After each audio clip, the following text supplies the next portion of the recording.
Hello for gaming community and Beyblade community as a whole. We're here today. I'm not sure what episode this is. I'm gonna start shouting out episodes. So I think I'm getting the numbers wrong. But we're here for another podcast, and today we have another special guest, Zektor. If you haven't heard of Zektor, he's from the Washington scene. He's a great Beyblader. I don't think I played against him, but I played with him in Atlanta, and Crisis has also played against him. So without further ado, you want to say hello, introduce yourself?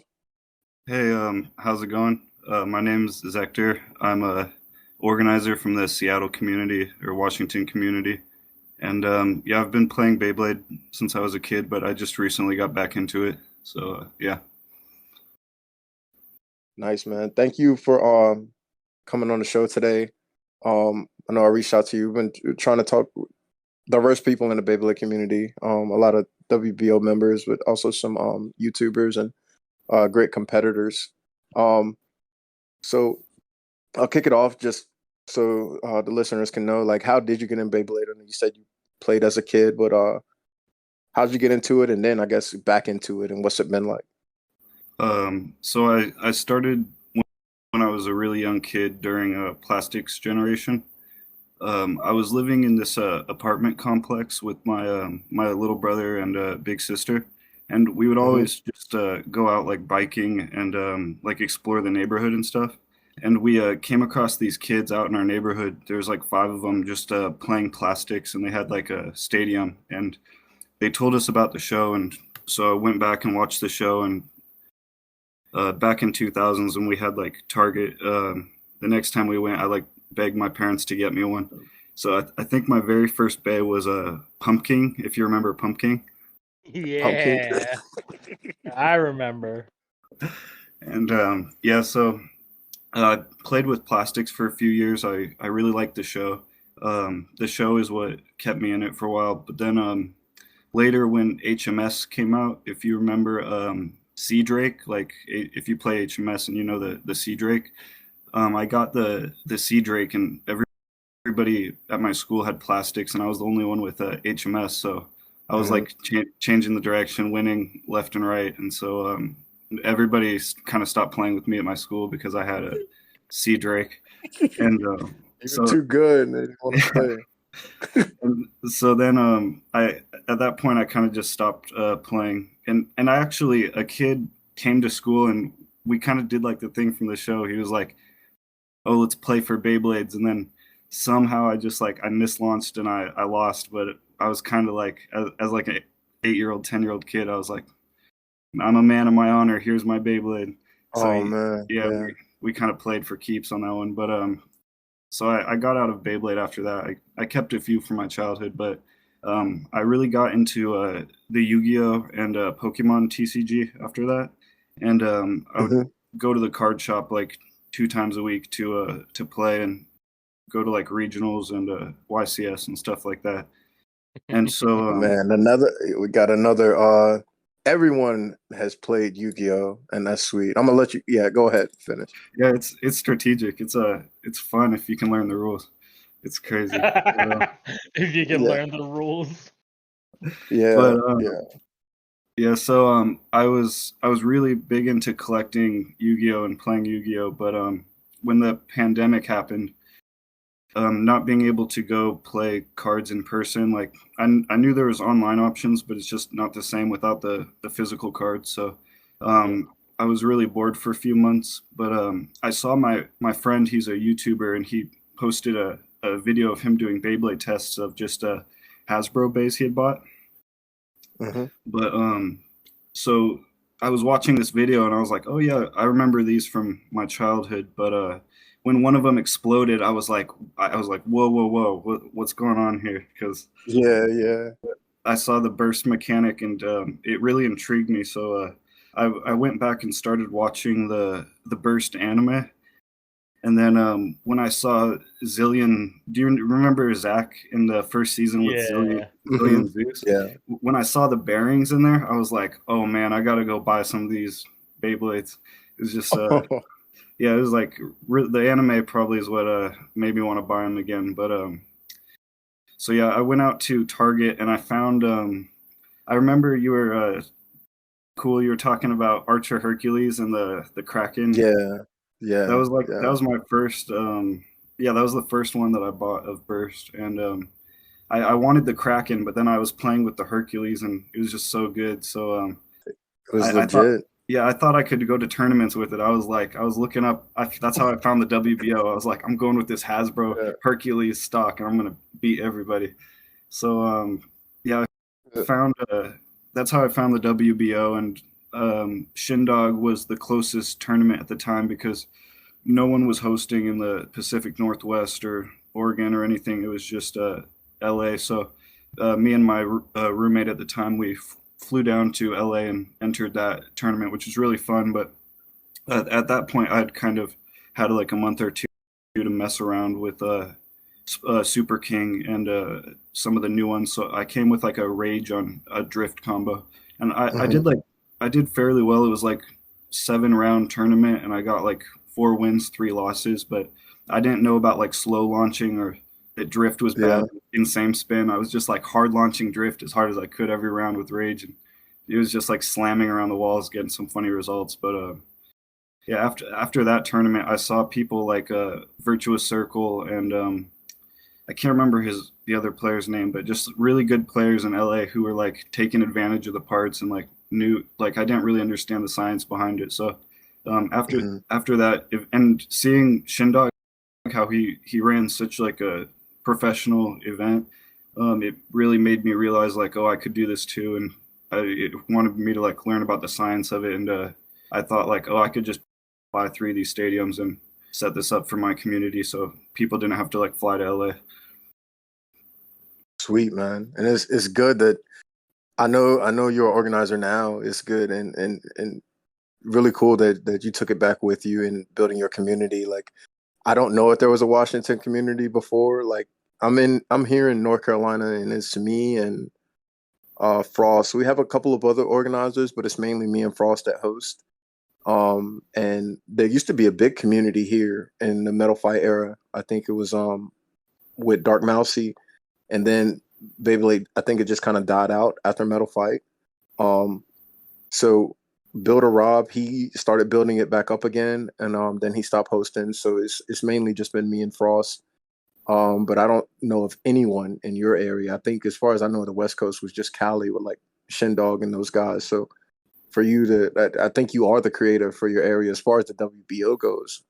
If I'm wrong, somebody put in the comments and let me know of anybody else you know. But major shout out to you for doing that, man. Um, if you don't mind elaborating, how was that tournament? Like, you said he ran it really well. I like Shindog. I got a lot of respect and admiration for him as a blader, as a dad, as a man. Um, so how did it go? Was it a lot of people there, or?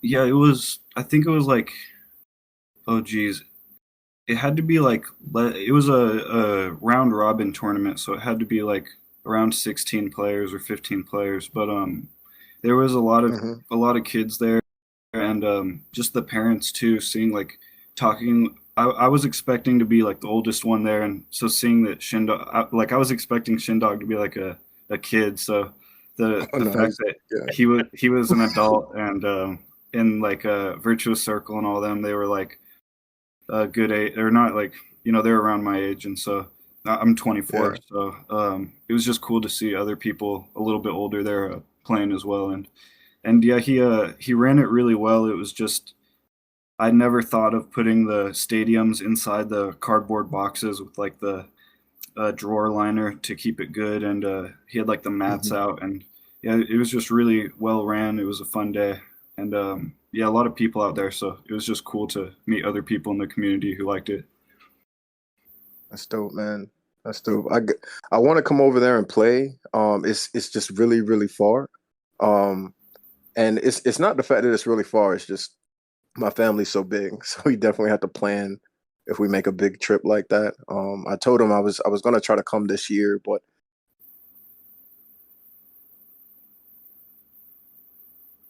Hello.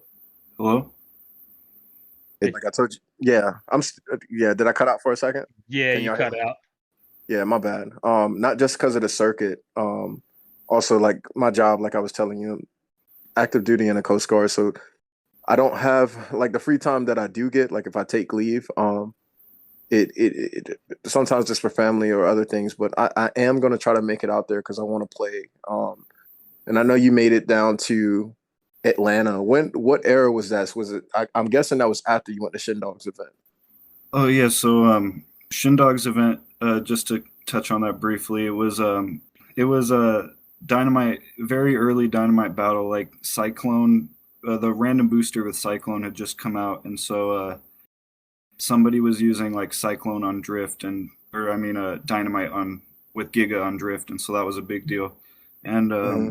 and so yeah, I got into Beyblade like just at the. I remember Death Solomon was like the newest one when I got into it, Yeah. and so Okay. and then when I went to Atlanta, that was the Roar had just come out, the Roar random booster, and the Devil Hmm. Blade had just came out, and I picked up both. I felt like a big baller because I had the Roar Bahamut and the Devil Blade, and so Yeah, I I was remember that you did have them. Yeah. and I went there, and but I still didn't know as much about the physics of the game as I do now. So Arca Paul was really nice. Me and my buddy, we sat down with Arca Paul and a few players, and they just kind of explained like the science of the game. And he was playing Roar on Giga on Drift, which is still pretty good today, and he was playing it like right when it came out, so he had a good idea of those combos. So a big shout out to him for showing me that. And Yeah. I think that day I was playing with a Devil F Gear with Nexus S on Drift, and so I was just like I was scraping, but somehow I was like winning in same spin because it was so heavy. I was just launching Drift, and the weight was kind of carrying me. But Hmm. I got to fourth place in that tournament that you hosted, and I want to thank you because that was a really awesome event. Like we were only expecting like a few people, but it doubled in Oh, size, and you took care of that, and it was crazy. yeah. Yeah. Thank you. Now that you mentioned that, yeah, I'm sorry, man. That because that tournament ran so long. I was not expecting that many people, but I didn't have the heart to turn anyone away. And then we ran into some issues in the first round because a lot of the people had just signed up and just registered, so I had to make sure that their names were input in. So it was a long day. So I really appreciate your patience with that, man. A whole lot, and everybody that came. Yeah, I remember that. No, yeah, it was a great time. I appreciate it a lot. That was a fun event. Thank you, man. Yeah, I had something else in my mind. I think it was in regards to Shin Dog's thing, but I don't know. Mike, did you have any questions? No, no questions. No. All right. I guess the other thing I wanted to know, a big thing I wanted to know, was what the tournament scene is like there up for you. Or let me ask before that, how did your event go in Maryland? Because I wasn't there. I usually go to a lot of Maryland events, but I know you came and I think you got first place. How Oh was yeah, that?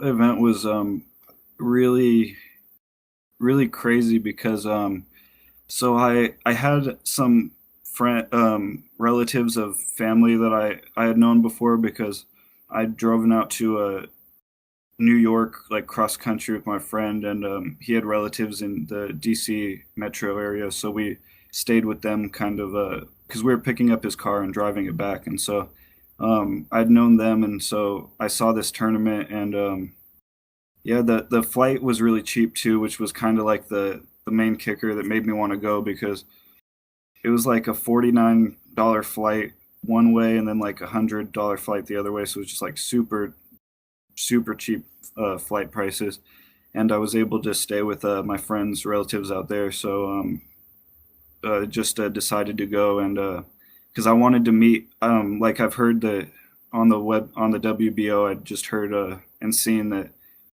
Maryland was like probably the most competitive scene in the U.S. And Hmm. that was also why I was like, I was willing to travel to LA because I was like, well, if these people are hosting tournaments in LA, it's like they have to be dedicated. They got to be really good, and just kind of given into that kind of that idealism from the show that it's like you got to go out there and beat the best players. So and Yeah. be number one. So I always like to that's why I like to travel to like LA, Atlanta. It's like because when we played Yu-Gi-Oh! Crisis, I'm sure you know, like when you play Yu-Gi-Oh, you're traveling like states and cities Yep. for regionals, and it's like it's just part of the fun is like traveling with your friends and You end up having more fun of the trip itself than the actual tournament.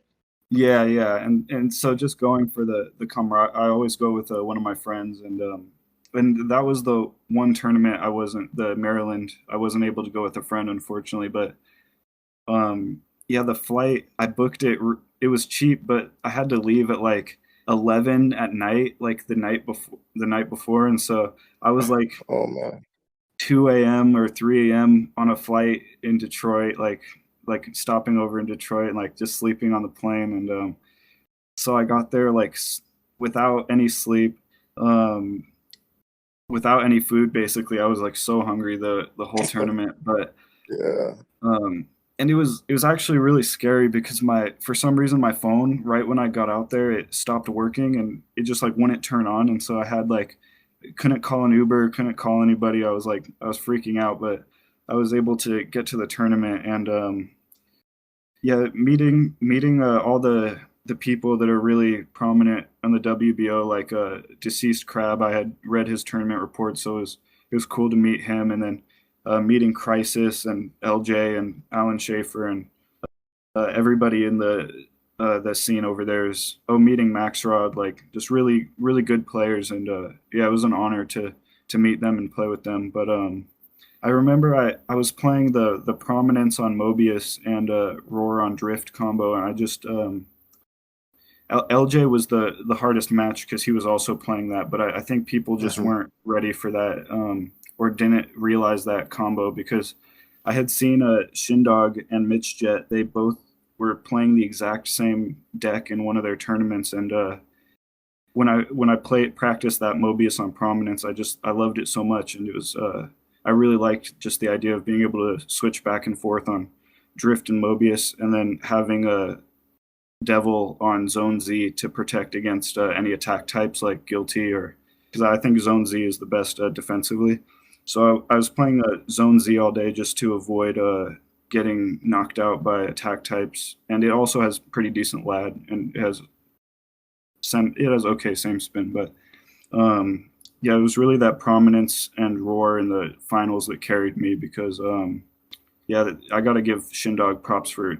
I think he was the one who invented that because it was just a really Geester played in the finals. Geester played super well, but it was just Mhm. when I was looking at his deck, I saw he had two right spins and one left spin. So I Yeah. just kind of counterpicked and went with my left spin on Drift, and he started with Dynamite combo. So it was just that counter pick is really just what won me the game because we went back and forth like 1 point all the way till 5-4. So it was just that lucky. If I didn't get that lucky first pick, he probably would have got it. Yeah. He shouted you out. Like, I don't know if he did it on on the podcast, but I know from talking to him, we were talking one day about points, and he Yeah, was saying that. he Yeah, go ahead. he was talking about how the points right now really don't reflect the player's skill because if you looked at everything just by skill, he was like Zektor should be ahead of me, but Yeah. the points don't reflect that, and the only reason for that is because Geetser's been playing so long. Hmm. He That's said, yeah, he did, exact words. You were insane at the game, so he had a lot of respect for you playing against you. I hadn't Yeah. heard that. That's nice to hear. So yeah, Yeah. thank you, Geester, if you hear this. Yeah. Um. I wanted to, yeah, that combo because I haven't seen Mobius. I don't think. I think now it's being played more. I think Arca Paul may have had it in Atlanta. I can't remember. Oh yeah, Um. he did. He did. He was playing Drift and Mobius, except I think he Mhm. had it on Dynamite. He had Mobius. Yeah. Right after you won the tournament, the next tournament we all were running that combo. He I started saw. running Mobius. I saw on the winning combos like everybody in the top four had like literally everybody had Roar, Mobius, Prominence. Yeah, Prominence, Mobius, Roar Drift. Yeah, it Yeah, just yeah. It was too good. Like it literally just became basically having double drift, which like when we then went to Virginia when we were allowed to have double drift basically from metal and regular, we just swapped the Mobius over to drift and put prominence in high mode, and it was ridiculously stupid. Yeah. And I don't want to get too like, well, I don't know, but it was right after that tournament where you all had prominence and roar, where everybody in the top had it. I feel like it was like a few days later where Kai announced that the rule was being reversed. Yeah. 'Cause I think they just Yeah. saw like it was too much. But I mean the rule itself allowed that, but then having double drift is essentially the same thing. Yeah, Like and the rule was just hurting attack type players. it see I have different debates on that. Like I understand it does hurt in the sense of you can't then use two extremes, but I mean there are other attack drivers still. You just have to figure out how to use them. Oh yeah, So, but that's This that's is that's me. I mean, yeah. I've gotten to the point where I'm not really for or against the rule existing anymore. The only thing I can say is I would rather see the rule mostly just because then you could see more diversity than you do. yeah, Like, okay, because you can really see like when I go to a tournament on 3-on-3, I just generally pick double bearing and high extend plus, and it's pretty safe.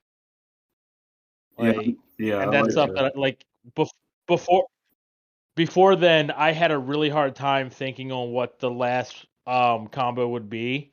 But then once I was able to use the second bearing, it was just an easy pick. yeah. I can see that. I'm liking Bearing Um, a lot more now. Yeah. do you use attack? I usually I like to play attack when I'm playing for fun, but it's just and I guess I should say the reason I kind of play tournaments is like I'm a competitive player. I play Yu-Gi-Oh, so I just Yeah, same. and like everyone's kind of been it's kind of been out there recently that the the ranking doesn't really matter too much, or it might not be accurate exactly, but so I really like the bits. I just go after the bits, and I like to have I'm just trying to get my bits filled up, and so as long as I can place like third or higher, I'm happy. So to answer your question, I'll usually play in ranked events. I'll play stamina just to play safe and try to get the best results I can. But in our latest event, Louis Rules, I played a guilty combo a few times just because that was unranked, and I think I'm really good with guilty. I've got a really good guilty launch, but it's just it's too I liked rage a lot better, but now guilty's Yeah. kind of outclassed it, and it just people say it's better, it performs better, but it's just it's not really the same. But I If like if Guilty definitely performs different. It's not the same as Rage. It's different. it's wider Mhm. like weight distribution. It's just like a bigger Beyblade, so the weight distribution is less central. Yeah, not Yeah. to mention like it's got that slope to it, so like it's more of an upper attacker, while Rage was kind of like it it had this weird angle, but it was mostly like a flat thing hitting you. So it was like a smash attack. Yeah, and 2A really was that was like bread and butter. 2A and rate 3A. or 3A. I felt like the slope on Rage though was a lot more abrupt. Like with Guilty is kind of like it does have the upper attack, but it's more like a steady incline versus that one tip on Rage that if it does hit, it's usually knocking you out of the Right. stadium or knocking you around pretty hard. Yeah. Right, that's what I'm saying. Like Rage was more closer to being just a big flat square that's gonna hit you rather Yeah. than an actual point. So like there's no like slope to slide up. Instead it's just smack. And that's how like when you get like to the end of the game, when you both are running out of stamina, Rage would still like have that power hit out of nowhere that could KO something. I don't see that as much with Guilty. Yeah. Yeah. I you mentioned your tournament. Well, it was called Louis Rules. Oh yeah, Louis rules. Louis rules. I read it. I did not understand it completely. I probably need to sit down and read it some more because I even put the comment in there about like spending last. Like, could you explain that event to me? Like, I know you wrote the tournament report, but I guess in your own words here, like, how was it, man? It sounded like a lot of fun, like especially for an unrated creative event. Yeah, it was the most fun I think I've had playing a WBO organized event because well, so basically for Louis rules it was if you, and this is probably a really deep cut, but if you've played in Yu-Gi-Oh competitive events, there's a, Mhm. which is like a very small percentage of people. Then you move to like an even smaller percentage, the people who play in like the side events there. There's a side event called Pegasus Rules where Yeah. they would have, they would have the voice actor for Pegasus and the voice actor for Merrick. They would come out and every like minute or 2 minutes they would announce a new rule over the microphone that would be something crazy like trade life points with your opponents or do something like that. So I just kind of like that aspect of rules that would be temporary that could really shake up the game. And Mm. so that's where I got the idea for the dice. I think that's how the judges at the Pegasus rules do it too, is with dice. Sorry, excuse me. No, you're good. You're good. That's But, Michael Nightwing does the same thing because he loves. He's a big Yu-Gi-Oh fan. They do Yeah. that up in Maryland. Yeah, Blader's but, Kingdom is based off of Duelist Kingdom. but oh yeah, yeah. I like how he does that with the star chips and everything, basically. Yeah. Hmm. And so for this event, we set up just with a six-sided dice. We wrote down six rules. Me and my roommate came up with these six rules that would we were trying to like kind of flip the game on its head. Where the first rule was like the one that stops spinning first is the winner, and I think that was the one that confused the most people. But Yeah, it was that's what just got like me. Yeah. it was basically just like a really clever way of saying like it was just kind of like trying to bait people into launching very slow because the whole point of Louis rules was to try to like bring out attack types more and to get attack, like the rules were generally supposed to support attack types, and so and that's what we saw a lot of, interestingly, is people, even kids who hadn't played in the round before, they realized like, oh, if people are launching slow, I can launch hard and burst like, and we had like slow motion bursts and knockouts, and so that round was really interesting. But yeah, the other rules was just it was like 2 point knockouts, bursts are instant win. The most carnage was the sponge because we put these sponges from the Dollar Tree in the center of the stadium, hoping it would just kind of act like a prominence ring that's like Hmm. bouncing around. But Yeah.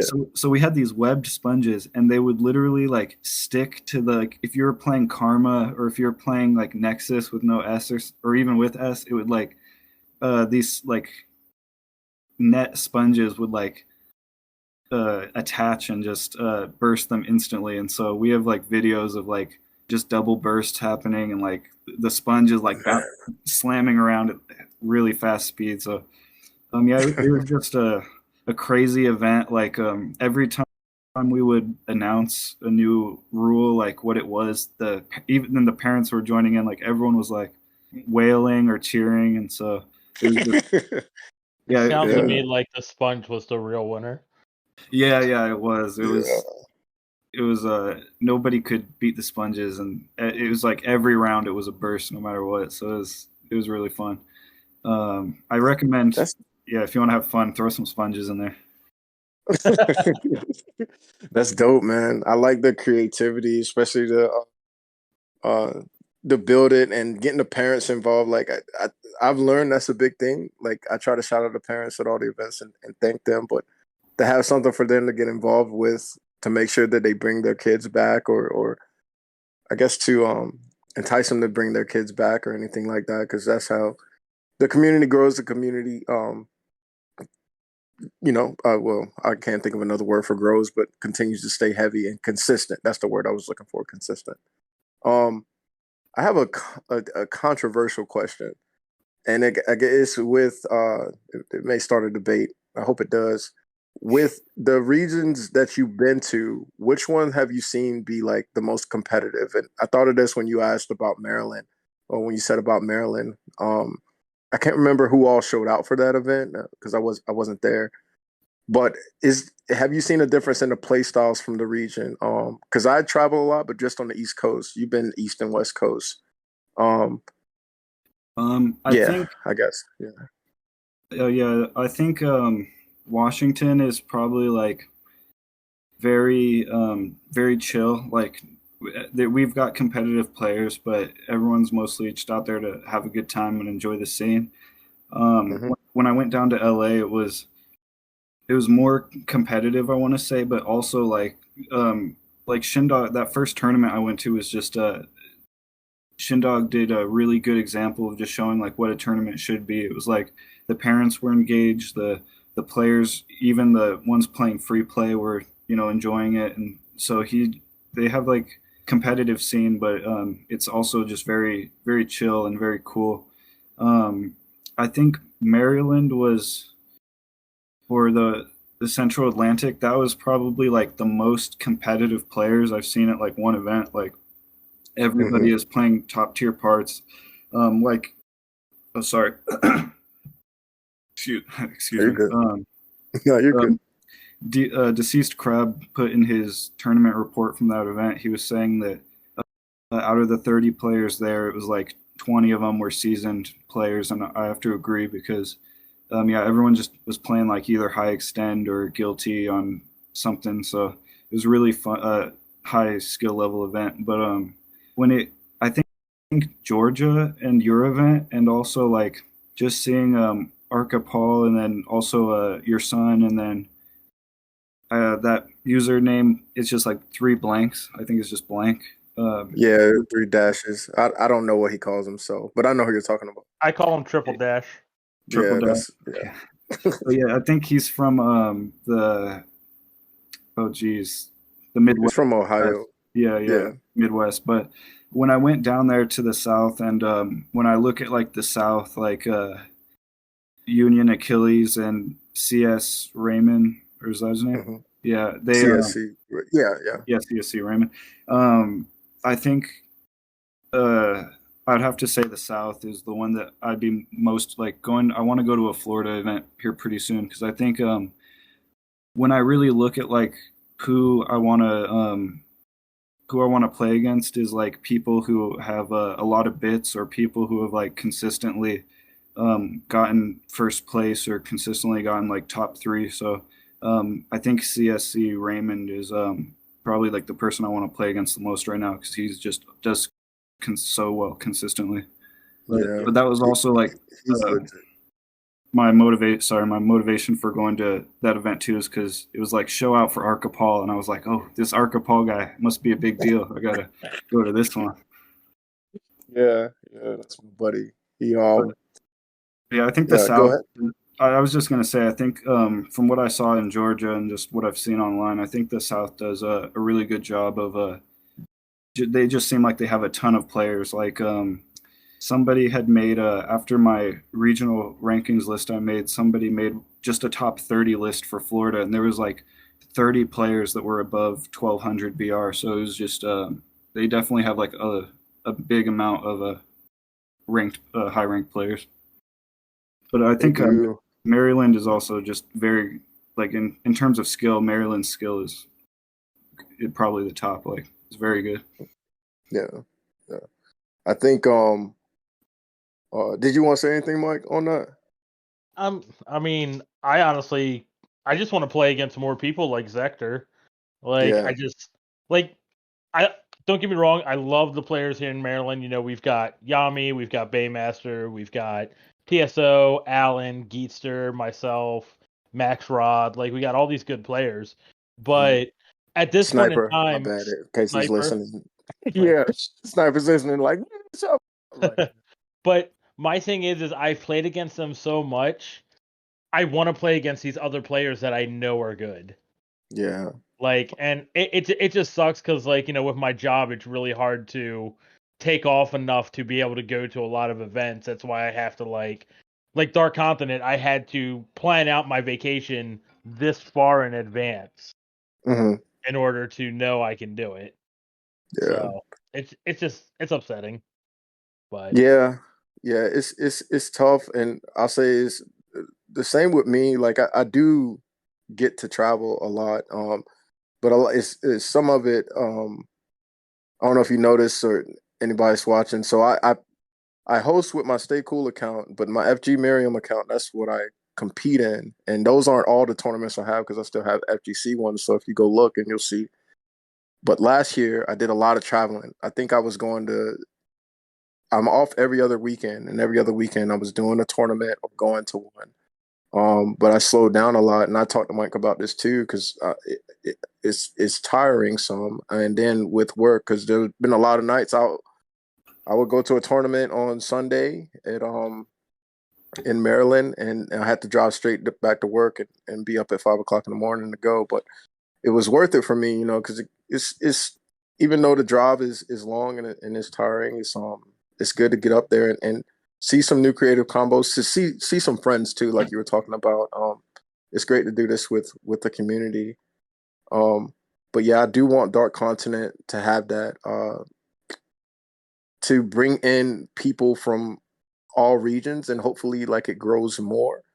So if everybody shows up for Dark Continent, it will be an extremely diverse group of players, like a lot of skill. But I played with everyone you've mentioned, or seen everyone you mentioned it with, minus Shindo, and they do have some skill. Like CSC Raymond, the first time I met him was in Virginia, and he came. It was Showdown in VA, and that was the first time I met Crisis Crusher also. And CSC Raymond, he didn't sweep the tournament, but he did extremely well. I think he had a Master Diabolos on a round in Drift, and yep. he was winning. Yeah, opposite spin and same spin. I No, don't no, know. I think it was for Master Fafnir. But for go for ahead. sa- for same spin, like when I played him, he was using Master on wheel and Zone Dash plus Z. Oh, okay. Like I think he used Master around Drift like the first round or so, but then when Hmm. he started seeing like a bunch of left spin, he swapped to using Zone Dash plus Z. Yeah, that. Speaking on that, from where I've been, and Zektor, I don't know if you've seen this from all your traveling, but when we go down to, so like North Carolina, we play a specific way. Like we run, and I'm talking about like the Sparking meta or Super King, not really Dynamite. But back then, it would be a lot of Extend Plus. Like everything was on Extend Plus. Like that was our driver for North Carolina. Down in Florida, they ran Extend Plus, but they also had what is it? Is it hybrid? Yeah, Hybrid, hybrid. or I think it's, yeah, I think it's hybrid, or It's hybrid or ignition dash. yeah, ignition. And that was something that we didn't use here, but it was really unique to see. And we got to see it in summer games in Florida and up north. When I went there, I said orbit in another podcast. I didn't mean orbit. I meant universe. They would have universe and atomic, and they ran that heavy. So even though it was all like stamina and defense, it was different strategies. And you run those combos because you know your local community and what most of the people are running. But when you get everyone together, you see a lot of switching. Like Beyblade Blast 11, he travels between Maryland, Virginia, and North Carolina. And if you see him at a tournament, like he'll do his first round, and then he'll take forever to come back up for his second match. But that's because he's getting a feel for what most people are running. So once you see that, the same as I'm sure CSC Raymond may have done, anything like that. Once you get to see like your competition, the skill comes into play where it's like, okay, well, I see these guys are running this or that, or like what is the meta right now for this event, because it's way different than just my locals. And to be able to throw something together and still do well, I think it takes a lot of skill. So yeah, shout out to him, and man, I hope you do get to play him, because I'm sure it'll be a great match. You get to compete in. That's the main reason I travel is just to play these really good players from around the country and yeah, just kind of do like because obviously we don't have. I wish we had a higher level of competitive play or like yearly rankings, but just for my own personal like competitive nature, I like to go and play against these really infamous or skilled players just to kind of see how I stack up against them for myself personally. Yeah, just I think that'd be an awesome match too, and that's mainly just what I'm looking for is like a really fun like strategic match. Yeah, yeah. I told Crisis this already, and by the time this podcast comes up, hopefully everything is confirmed. But I'm going to have the circuit Dark Continent. It's a 2-day event. We're having Dark Continent on Saturday, and then on Sunday we're having Michael Nightwing's um, Blader's Kingdom. Blader's Kingdom.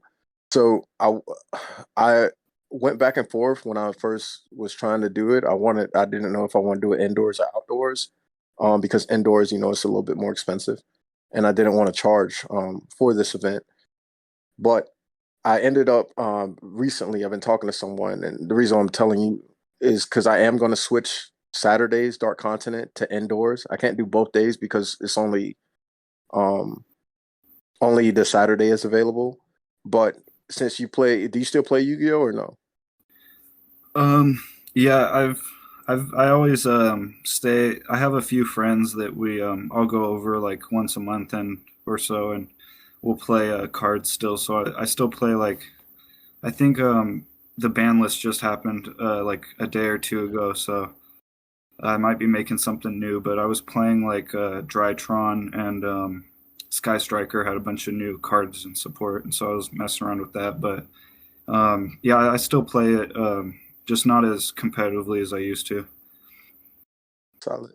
Well, I was saying that because since we're going to be indoors now, and I have the building for like the entirety of the day, I'm a big nerd with this. It's not just Beyblade. I like Beyblade, and I don't play Pokemon. I used to play Yu-Gi-Oh. I don't have any cards now, but if people are down to play, what I'm saying is, for that day, we're planning on playing Beyblade in the beginning of it, like for Dark Continent, like we're doing our thing. I might have something a little bit later also, but if you want it, I plan on having some tables in the back or whatever for free play. It's like pretty much once the tournament's done, it doesn't mean that everybody has to leave, especially since I know you traveled, unless you want to go hang out and see the town and stuff like that. But you're more than welcome to hang out and play around, just have some fun with this nerd Yeah, life or competitive life. no, yeah, that's awesome. And I think if anybody who is like has been playing Yu-Gi-Oh for a few years, like my username Zektor is just a shortened version of there's an archetype in Yu-Gi-Oh called Inzectors, and that was like the first deck that I really like. My friends showed me how to play competitive, and I took it to a regionals and a YCS, and I did pretty good back in like that 2012 format. So yeah, my username Zektor is just a fun fact. It's like shortened version of Inzector. All right, Nice. so real quick, story time because we brought up Inzector. I have to talk about this. So my man John Lockamy, that is the one deck. No matter what era in time you are playing Yu-Gi-Oh, he will just lose to it. Like you had the era where it was super good, and he lost to it, and then you had the Bujin era, and he took my Bujin deck to a YCS and he was playing it and he was undefeated all up until like round 6 where he sat down at table 1 and his opponent across from him, his first turn was summon Dragonfly, equip Hornet. Oh my, And yeah. he lost, and from there like it was a demoralization thing and he just spiraled down the rest of the day. But that was just was that when Dragonfly and Hornet were both at 1? Yes. Yeah, so that's just good. That's just luck on his opponent's side. Yeah, he shouldn't Oh feel yeah.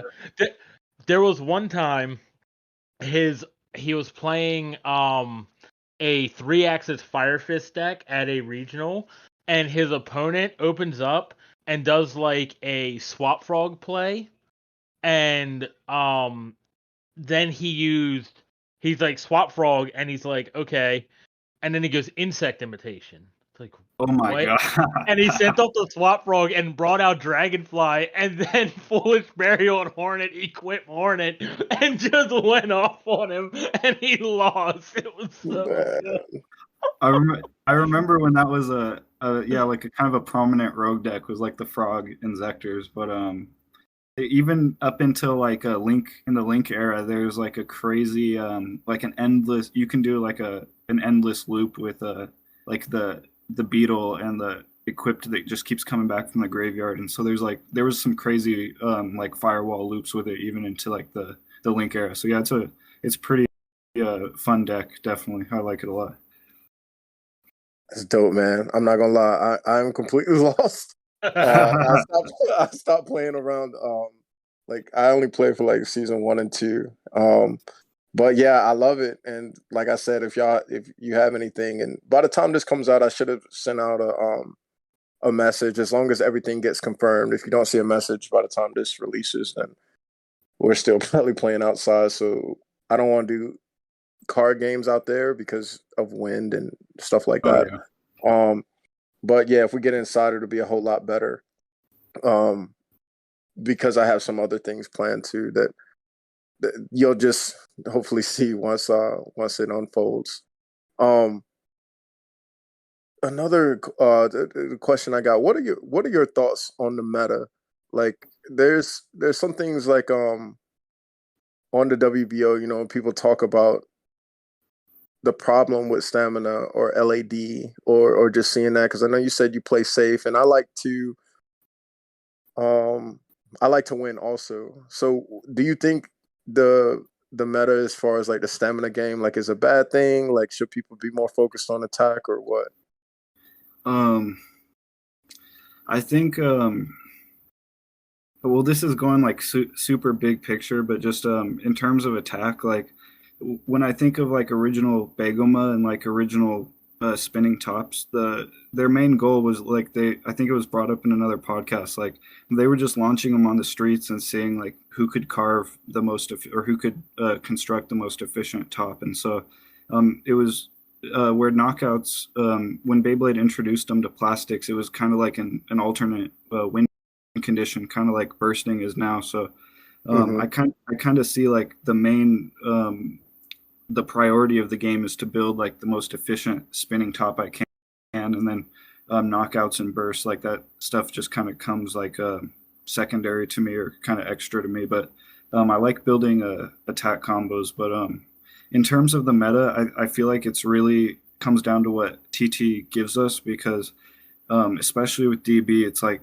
not a lot of releases, and especially meta releases. Like if you look at like, there's really only like 3 or 4, like maybe 5 like true like competitive DB bays. I feel like all the rest of them are just like Dangerous and Cyclone and just a bunch of like Savior and stuff like that. So which they're all good in there. I mean, Savior's kind of is okay sometimes, but I think that with the releases, we've had way fewer releases, and Fafnir and Dynamite Devil just really stand out as like probably the best releases to me, next to like Guilty or Roar or Prominence, I guess. So I just feel like TT hasn't done a good job of supporting attack during Dynamite Battle yet.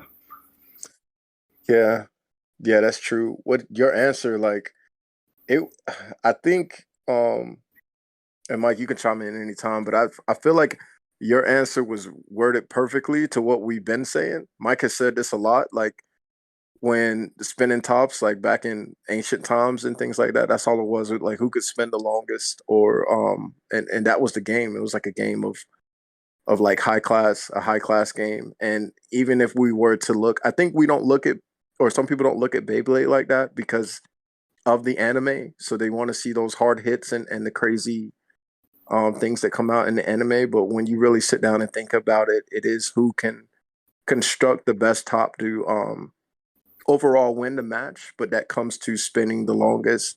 So if we took out the aspect of, if we were to take out stamina, balance, attack, and defense, and it was just like who can create the best top to perform the best in this stadium,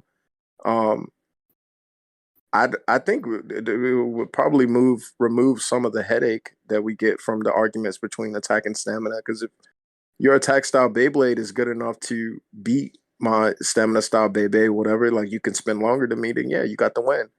But if my stamina style Beyblade, if you're not looking at it as just something safe, it's just me constructing a Beyblade that is better than majority of my opponents, if not all, then I still win, and that's still a victory. I feel like.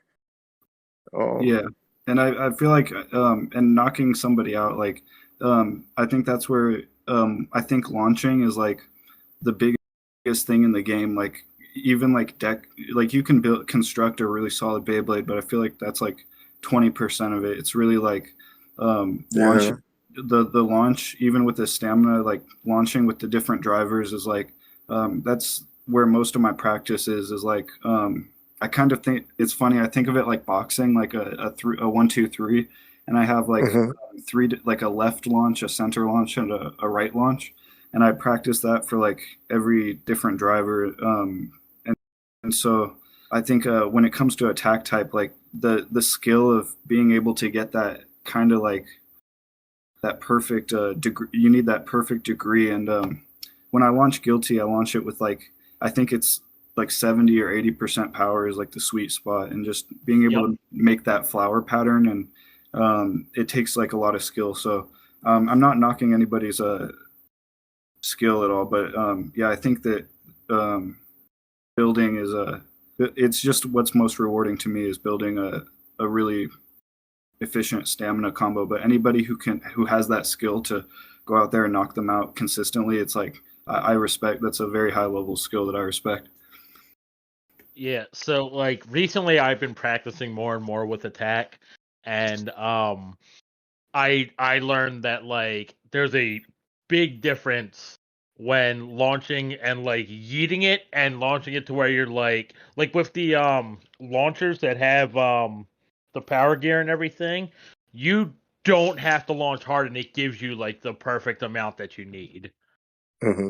Oh, and just like, and also like, if your opponent is, if their Guilty is coming in from like a left side or a right side, or if they're launching into the center, you can kind of tell where they're going to go. But just depending on the placement of the pockets too, it's like when I play against attack type and I'm playing with a stamina, that's when I feel like I'm doing the most analyzing in my head, because I'm like, where is this going to go? What pockets are my biggest a weak spot. And so it's kind of funny that when your opponent plays an attack type, which it seems less strategic, it's like I feel like that's where the game gets really strategic. It does. And I've had that conversation before too, where like I was in the WBO Discord I think 2 days ago or something, and they started talking about the Maryland players, which I don't really get. Like there's a lot of like people in the Discord that have like a big like grudge against Maryland, like a big grudge against it. Yeah. Like they all they do is talk about how like all we are is Stamina City because they see the winning combos. But what a lot of them don't understand is like I'm the organizer, so I have people judging, then I'm going through most of the different ones, like making sure that I'm keeping up on everything. So I glance at what's being played. We have a lot of attack that are actually played. It's just our players know how to counter launch against it more, Hmm. is what I feel. And Yeah. we know to launch not in front of a pocket and get sniped. We know to, launch like just in the proper spot more. And that's why you don't see a lot of attack in our winning combos, because just the players that are, getting there are doing things more skillfully than just, haha, I'm gonna launch my Beyblade into the Beyblade Stadium. Yeah. You have to learn like when I played the last tournament that I played in, LJ Blader, he had an attack style. He had an attack Beyblade. I think it was Rage. It was either Rage or Guilty on Extreme. And he beat me with it. I think he beat me with it once, but after I was able to see like the way he was launching, I had to adjust my launch and make sure that I was in front of a wall because he was coming at me hard. And once you do understand that, and once you get that, you're able to defend it more. And it's like what Mike said, people use attack, they just aren't making it to the winning combo thread. Um, when we had the circuit in Virginia, the winning combo thread, yeah, it was triple extreme. But he wasn't running that the whole tournament. He used it in his combos for his last match. And I think, did he lose any other matches that day, Yeah, Mike? he lost other matches. He Okay. What? like Yeah. like during Swiss, he it was me and him in the bubble. Like when me Oh, and him played, it was whichever one of us won was going in the top cut, and he ended okay. up winning. Okay. Yeah. But Alan Schaefer, he got first, and he used that triple extreme, but he used it for the first and the Second, second place match. Yeah, and yeah, he ended up getting a second Alan got place. second. Fried Pasta got first. Yeah, yeah, but it was the first and second place match. It was Yeah, yeah, the match between them, and Fried Pasta got first. He did run an attack combo also, but his whole deck was an attack. I definitely think you need to have balance when it comes to that. But people use attack. It's like what we've been saying. It's not only like some of it is risk. Yeah, you do have to have a high level of skill, like you really do. And I definitely want to meet the players. I've met some that are really, really, really skilled with attack. Um, but even the players that I meet that are really, really skilled with attack, they're not running all attack in their deck, or even when we're doing 3-on-3, they're not doing that because you have to play balanced because like Mike said, you can't just yeet it into the stadium and hope for the best. And if your opponent knows what they're doing to counter that, then they're pretty good. Like Easter opened my eyes onto a lot of things like tornado stalling and things like that to not automatically get knocked out of the stadium or just to avoid your opponent with the attack combo. And when those things come into play, things work out differently. And that's why you see in a winning combo thread a lot of stamina because it's not that it's just safe. It's strategy and skill with it, but still not taking anything away from attack because that is a lot of strategy and skill also. Um, but I think it's two sides of the same coin in a sense, and it's all in what you prefer. But I do want to see somebody sweep a tournament with attack if they're able to do it. I'm looking forward to it. Um, I don't know, we might see it at Dark Continent or if they're doing it up in Canada because I know they run a lot of attack, but I don't think the hate should just be looked at from just the winning combo threads or anything like that. Like it is a lot more in depth to it than just what you see on the thread. Yeah, and I think the anime doesn't do any favors when Vault is like hits the wall like 20 times and then still spins for like 2 minutes. 100% on that one, buddy. It's true. Like they'll have it to where he'll like hit it and he'll be wobbling and then he'll hit the other Beyblade and then he picks up speed. It's like I it I, don't I work like I think they forget that the anime has plot armor. Yeah. 100%. On to the next topic. I'm not gonna lie. I don't know what else to ask. Did you have anything, Mike? So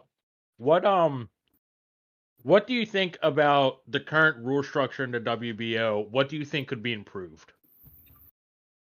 Um, I think I've been listening to a few other episodes that you guys done, and I think I can't remember who was saying it, but being able to switch modes and being able to go high and I think the being able to switch high and low mode should be more accessible, like being able to do it more times per match and maybe being able to change spin direction more. But in terms of like, I guess it's been getting better because of like 3v3 and 5G and stuff, but I don't know if you just mean like gameplay rules, but in terms of like accessibility, like I've been pretty vocal on the WBO just about allowing people to use Hasbro stadiums.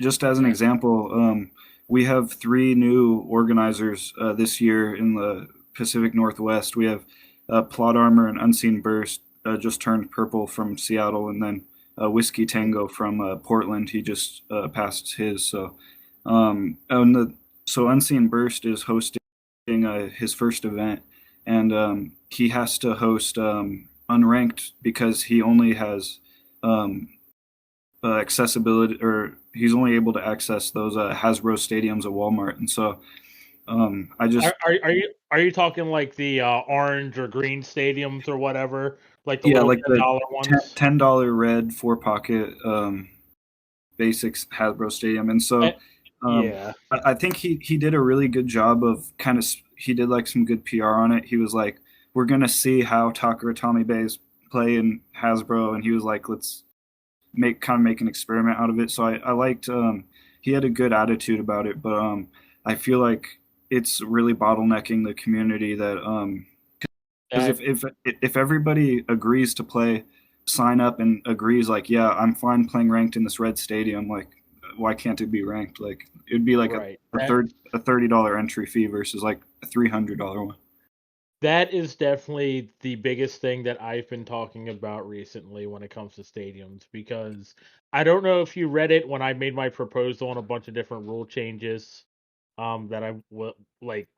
I made the proposal to be like, this is how I would change things. What do people think? Stuff like that. And everyone liked everything except for the fact that I also included the DB Stadium as an option for ranked. Mhm. They went absolutely ballistic over it. And then of course I got, why didn't you choose the Pro Series and blah blah blah. And my whole reasoning for that was just because when I made my KO rule, it was being based on, having actual pockets. And because having those enclosed pockets, things work differently. Like at the end of the day, it works differently. It does. So, but when we had conversations about it later, I kept trying to explain to people I want to see like every kind, like I want to just basically allow just about any kind of stadium. Like you don't have to include like the Hasbro gimmicky stadiums, but their basic stadiums that are $10, I think, are the stadiums that should be allowed. Just Oh yeah, because of the simple fact of when you have 13-year-olds trying to be an organizer, but you're expecting them to buy, $100 base stadiums. What 13-year-old can do that? and Yeah. And oh, go ahead. go ahead. Oh no, I I mean, was I was just just gonna say. All right. You go ahead. You go okay.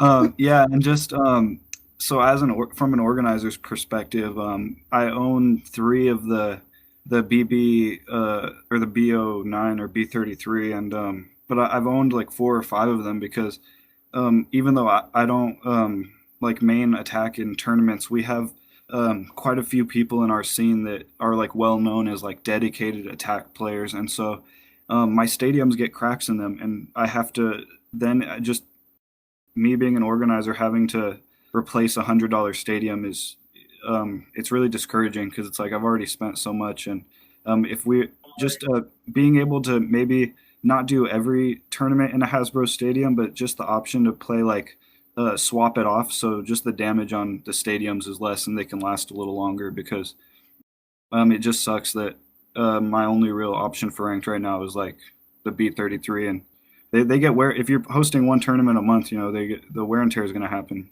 in a year or two or sooner. Yeah. Uh huh. 100%. It's I have some crack stadiums. I only have two left now. I tried to get some more. I need to look again, but they were sold out. But I still it was about $400 for to get 4 stadiums. So yeah, with shipping and everything included, it's extremely expensive. Now I have said in the past, like I'm not down for them letting all Hasbro stadiums for rank because Hasbro gets kind of wild. But as far as those the generic ones or like the ones that are like between like $10, $5 or $10, like the orange one, the red ones, the green ones, and stuff like that. Like I don't know the name of those stadiums, I but think I they're can see called those. a basic base stadium. They're called what? I think they're just considered a basic Beyblade stadium. Yeah, like those would be solid to use because they're cheaper than the Hasbro Stadium by far. You don't have to buy the entirety of the set, and I think they're not exactly structured like the Hasbro Stadium, but they're pretty close. Like they're a standard Beyblade Stadium for you to just battle your friends in and have fun. There's no like gimmicks, nothing crazy. So hearing that from you, like that was great to hear, especially like someone in the community trying to help build the community, because as an organizer myself also, like and I'm sure Mike, I don't know if you feel this way or not, but sometimes it can get tiring when you're the only one organizing. Yes. Yeah, and people want to play and they ask for your next event, and you might be like, man, I just want to go to one where I could just play, or even if I just have to judge, like that's fine. But doing the work for challenge and then going back and doing the spreadsheet, posting up for winning combos thread, making sure that everything's organized, people are getting called out and things like that. Like you're gonna take a little bit of a break, and ranked is fun. That's what matters. So to be able to see that, because I have seen your post about the stadiums and things like that, Zektor, and I definitely respect that. I will say along the lines of what you said earlier, in regards to the WBO being more flexible, because I shouted out, I recently got a bid for one of my FGC events, and it was an eye opener to me because I'm on the thread, but I'm not as up to date. Like, I usually, if I see something new or if I hear about something new, I'll ask Mike because he's got a lot of knowledge on what's going on in the WBO. And Every day. yeah. So when I got that bid, I was hyped, not because I got the bid, but because they gave me a bid for an unranked event, and that was something that is new. And it just showed the beauty and the growth that WBO is having as far as opening its doors. And I know I know some things they're doing because they want to implement them, but I think like organizers and members of the community being vocal and being more active is definitely helping to get things a lot better. Because I never liked single bay. I played it because that's what we got to play. But as soon as I saw as soon as I started playing or seeing the major flaws in it, I couldn't stand it. But it's all we had. So once they opened the doors to like 3v3 and pick three, choose one, I'm super in love with 3v3. That was great. And because I know a lot of times on the show we talk about things that we want to see change and this and that, but I am very, very happy for the changes that they're making, and shout out to the WBOs, their staff and what is it, the play team or just their staff yeah, as a whole for doing that. On that, I had something, but if y'all had something else, because there was something I was thinking about I think it was with Frost's video. Oh, when we're talking about mode changes, he it's not just him. A lot of people don't want to see the rotation change. They feel like it's OP. I wanted to shout out and say that whenever I think about rotation changes, I'm not talking about like single bay, and I'm not talking about even deck format. I'm talking about 3-on-3, because I feel like in that aspect, it's So legit. So Yeah. if you guys ever go back to my proposal and read it, I literally have it when it had the mode change thing or the spin rotation thing. I literally have it where it says spin rotation changing is allowed in the following format, and it only lists 3-on-3. No other format did I have it available for. Yeah. Because I view it, or did you want to? You could speak on it, Mike, if you I want mean, to. Why? I just view Yeah. 3-on-3 as basically a dumbed down version of WBBA's 3-on-3 and 5e or 5G deck. And Hmm. they have no issues with allowing it. The key is you're only allowed one spin rotate changing layer. That's the Yeah. key. So like, obviously I can't have a 3 Beyblade deck, one with Lord, one with, World, and one with Astral. Obviously I can't do that. I can only have one of them. So Yeah. it makes everything different that way. Because I will admit, in deck and definitely in single bay, it's too OP. Single bay, you come in and you have a drift combo, a safe drift combo, on like a master layer or even a What do you mean? astral layer. Like at that point there, everyone's just running like Astral on Drift. Yeah. Like Yeah. literally every round is just going to be a mirror match. You're going to turn around, you both are going to literally flip a coin, whichever it lands on, that's the side you go with. Yeah. That So will be the it's meta for single bay. yeah, and it would be that would be terrible. That would be horrible. I wouldn't want to see that. And with deck, you can essentially do the same. It will be the same meta for deck because you just have your one Beyblade and you could rotate it as much as you want, and that would suck. But with 3-on-3, you only get the mode change like it's it's not hard to explain. So if me and Mike are playing each other, we have our first Beyblade. He has an Astral combo. I have a Dynamite combo. His Astral's on Drift. It only He can, guarantees you 1 point. yeah. That's It only guarantees you 1 point. Yeah, and It even only- then, go ahead. it only guarantees you 1 point, and your other 2 combos then have to make up those other 2 points. If they Mhm. can't make up the other 2 points, like say you have your rotating combo and then 2 other combos. Say I beat your 2 other combos and we're going into the reshuffle. Even Mhm. if you put your rotation changer up first, you're only getting that second point. That 1 point. So Yep. then And if we'll be at 2 and 2. hmm and since I've already seen the Beyblades that you have, I'm pretty much gonna guess that you're gonna go with that rotation one in the beginning. So I'll use probably like my weakest Beyblade that I know can't beat your other 2 combos to go against that first one. That's the strategy in it. And then I have my other 2 combos because I've seen Drift lose in opposite spin depending on if the player utilizes low or high mode as well as the type of driver they have. So even though it is like a guaranteed point, there is still like a 5% chance that you still may lose. And in that case, there's probably more than a 5% chance that you still may lose. In that case, then you're kind of screwed, I guess, in a At sense. one of the tournaments, Alan Schaefer went against Fried Pasta. Alan had the opposite spin drift. Fried Pasta beat him 3 points using bearing in Mm, opposite spin. yeah. I've seen it with down here with our high extend plus because we'll switch to defense mode and some people will even use attack. And that is we're not using it, we're not eating it into the stadium. Like there's strategy in the way that we launch to be able to, and not all the time, but in a lot of cases to be able to counter drift. And also that would be also a good way if you wanted to utilize attack because that's a way that a lot of people try to beat drift is with an attack style Beyblade by just knocking it out or knocking it crazy enough that it kills itself. But on 3-on-3, I guess that's what I wanted to say.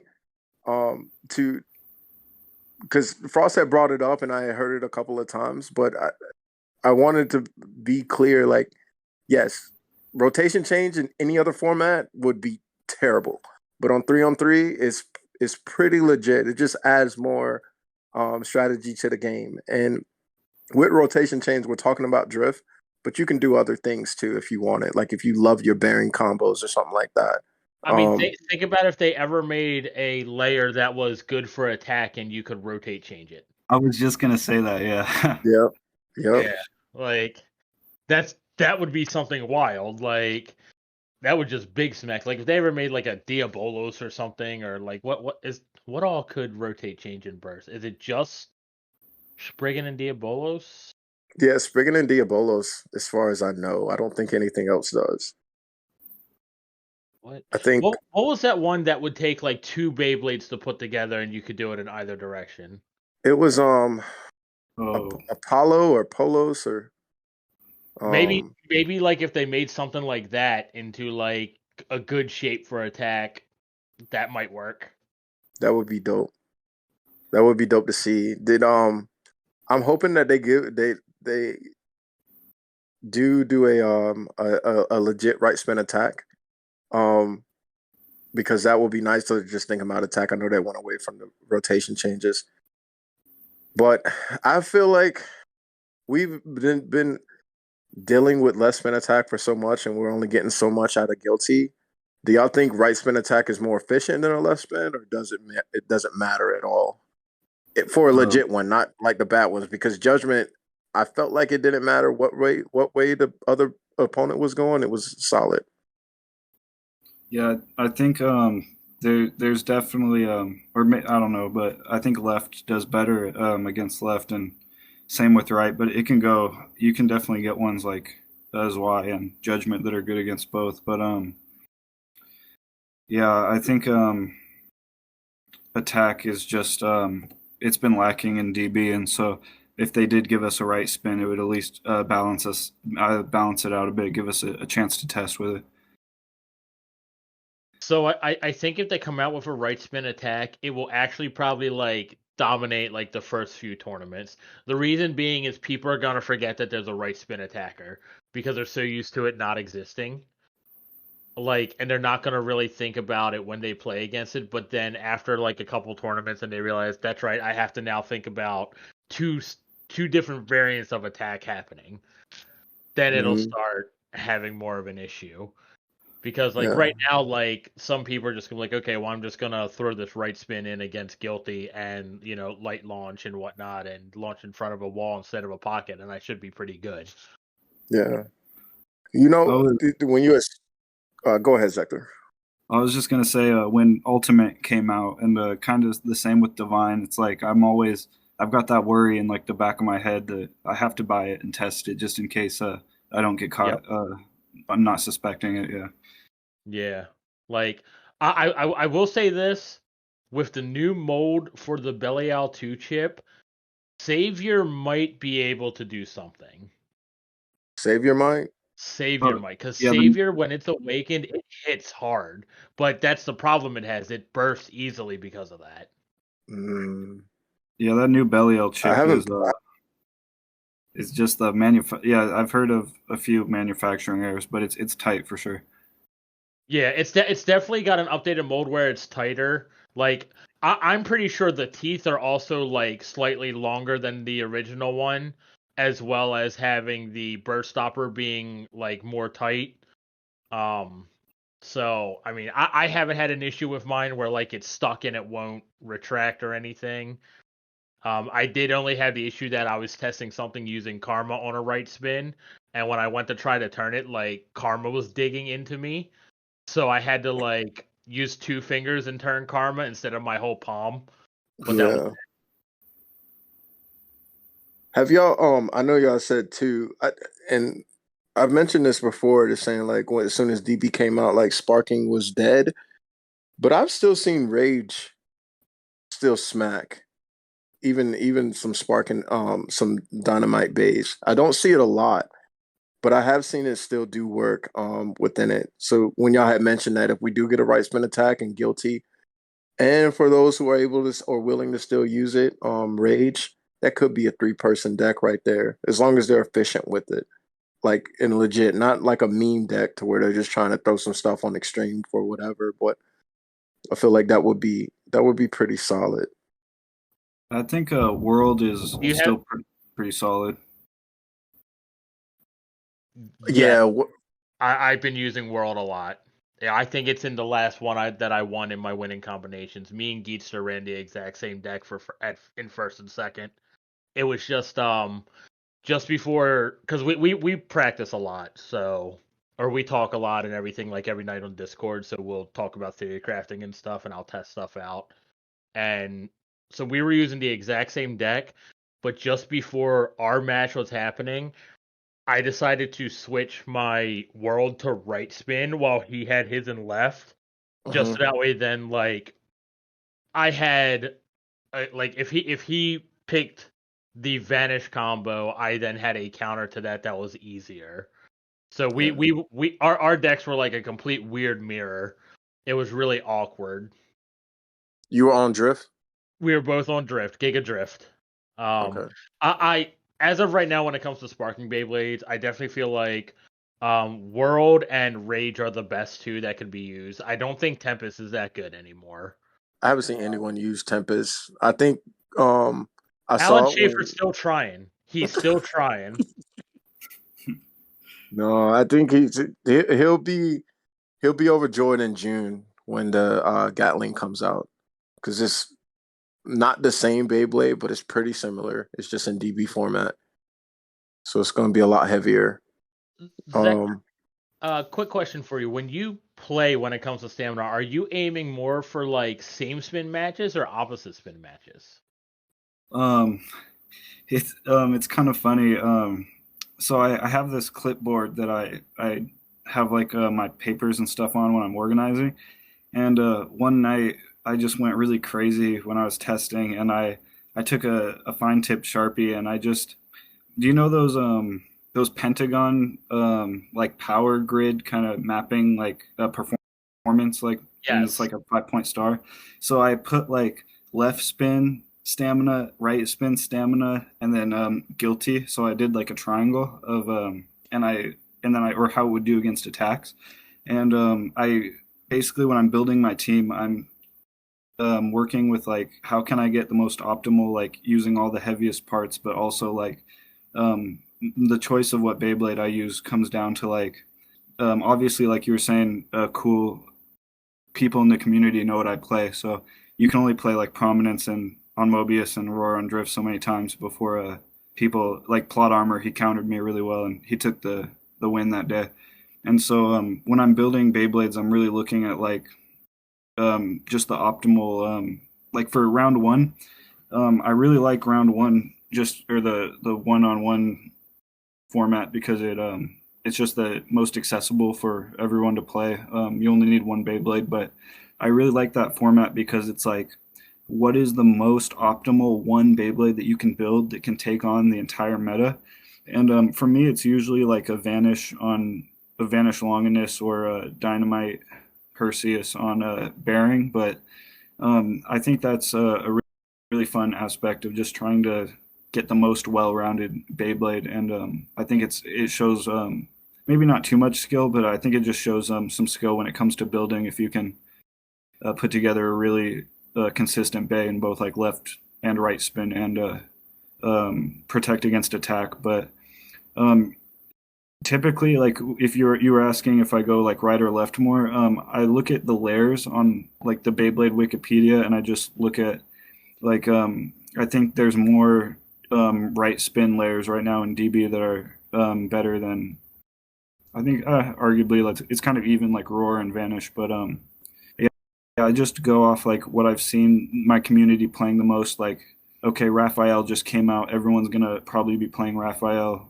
I'll probably go with Longinus that one, or when Ultimate had just came out, I went with Dynam or Devil to try to get that same spin and beat the attack. So Right. yeah, so it just yeah, it just depends what's going on in the format, but I really do like that aspect of 1v1 because I think it really shows like good building skills. Right. So like Yeah. you generally you like having same spin battles more than opposite spin, right? Yeah, if I can avoid LAD matches like just for the sake of the tournament ending earlier, and I think like I was saying, I practice so much with like where I launch and how I launch that I think in a same spin match, even if there's a bit of a weight differential, I think there's some like launch techniques you can do to try to like make up for weight or parts. So yeah, I like same spin. It's yeah, it's even if because anybody you can just slap like if you know your opponent's playing left and you're playing right on drift or whatever, it's like yeah, you can just sit behind and rely on it. But yeah, same spin is where I think stamina really shows skill. So if you get time, I got a combo for you to test. I was messing with it earlier today when I was testing with Alan and whatnot.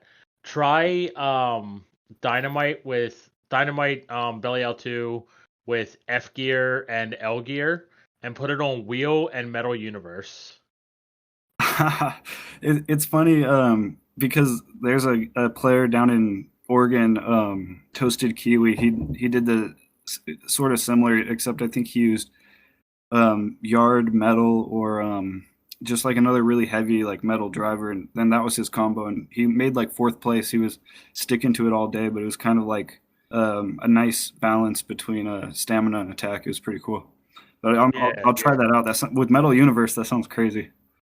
Yeah, especially with like how free spinning Metal Universe is Did, compared to did you regular Universe.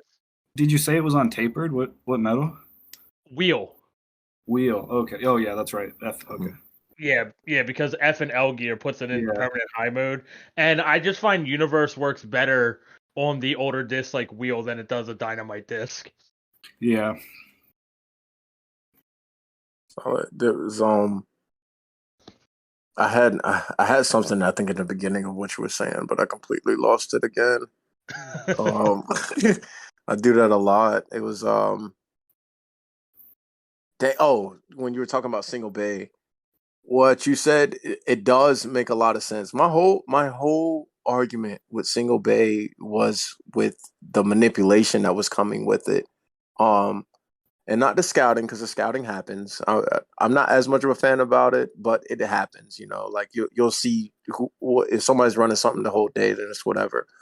But it was the pocket thing, and I doubt y'all do that over there because your community is more chill and lax, like you said. But sometimes people get a little bit too obsessed on their points over here. So Yeah. with the single bay, they would come up, and if they see your Beyblade, they see what you have. They would have like two or three Beyblades in their pocket, and they're not supposed to do this, but it would happen. I mean, as organizers, I can't like give these kids or adults like shakedowns and stuff like that. Like, so they just choose the one that is going to beat the one that they see you have if they get a glimpse of it, and that sucked. But I know when I first started my 4 gaming tournaments, because I did do single bay, but you registered your Beyblade in the beginning, which had its downsides to it, because if you came into the tournament with just that one Beyblade and you didn't really know like who you're going to be matched up against and stuff like that, like you could auto lose, but it's the same as in single bay.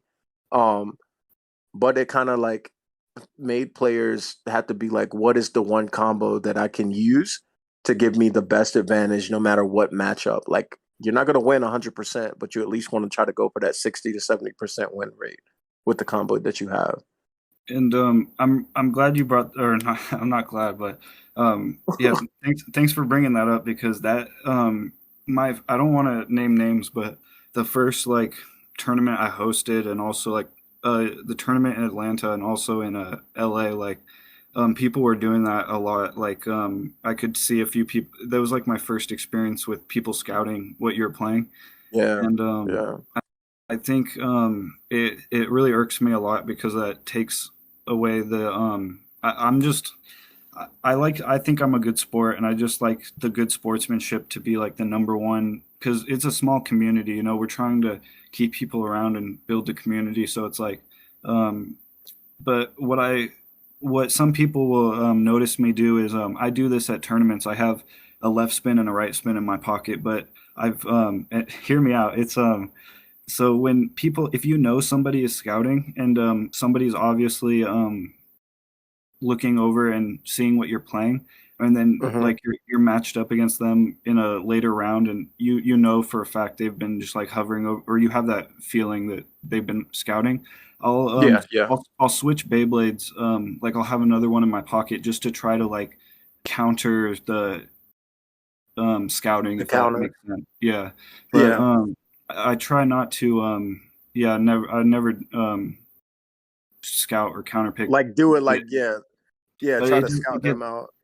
it just gets me mad, and so that was like my it got me so mad because I felt like when after like my first tournament I was like, oh, I lost because he knew I was playing drift or something like that. So Yeah. I was like, I need to it was just kind of my measure to counter the people scouting, and Yeah. but yeah, it's it really sucks because we're all out there to have a good time and sportsmanship, and people are going to be competitive. Sometimes that win, it just means a lot to them, or they got their reasons, but yeah, it's To me, it's not. Yeah. Yeah. it just sucks because we're trying to have a healthy community, so you got to try to. I wish there was. It's like sniping too, but there's no way to really judge it or counteract it. So Yeah. And it's like it was stressful to me because like I'm competitive and I believe in so I used to do taekwondo and I did a couple other martial arts too. But when you come in there, you've trained, you put your heart into it, ran your miles, hitting the bags or whatever and things like that. So when you go in there, like you don't want to, it's not fair if you're fighting against someone that's been roiding up or something like that. Like they're taking steroids and on a whole another different level. Or even if they've just like been watching you train or something, they know your fight style. It's like you're just at such a disadvantage. Yeah, yeah. Well, that part of it can sometimes happen. Maybe I didn't use the best analogy, but the aspect that they come in there and like you said, like, hey, or yeah, they're looking through your playbook. You know, like you're playing football or something like that, and you got your play set up, and then they somehow are able to look at your playbook and then counter you. It's like, to me, there's no skill in that. There's no pride in that. Like you get a win and a victory off of that, from seeing what I have and then countering, and it's like, well, good job. Like, you know how to counter what I had, but like, can you really play? Like, are you legit? Are you confident enough to come up here with the combo that you have, and I go with the combo I have? And let's say, like it is in your scenario, like when you said they're the same spin. Well, it's like, well, show me your launch style if you're that good. Like, let's see. We had the same Beyblade. Let's see who is really the best, with our launch styles, and going beyond just trying to do some cheesy tactics or anything like that. Because that in that aspect, it used to stress me out. I This isn't something that I'm gonna like post a thread for or argue for, but if you did have a tournament and it was ranked, and you had to come into the tournament with a single Beyblade and you register at the beginning, I think that would be fun and like kind of cool. You know, maybe not all the time because we have so many Beyblades and we want that diversity, but the play, and that's, I guess it's similar like the anime, like you build your specific combo at least for a couple of times. It'll be fun to go in there and I'll be like, yeah, my one combo got me to the finals. Like, we talked to Sniper and he had his was Spriggan Requiem on Wedge. That was his one combo and he swept a tournament, and he's still in love with Wedge to this day. So yeah, that's a good feeling. Um to be able to do So that, but it's like the go ahead. this is my thing. I feel like for the community to grow and for the community to be healthier, this is why we need more open ideas for ranked to be allowed. Because in all reality, those points don't need to matter at all. Yeah. Yeah, Like I they get, basically don't right now. like the points right now are the driving force to drive people to cheat. Yeah. And that is like it's really stupid when the points are driving you to want to cheat at a spinning top game against a bunch of 8-year-olds.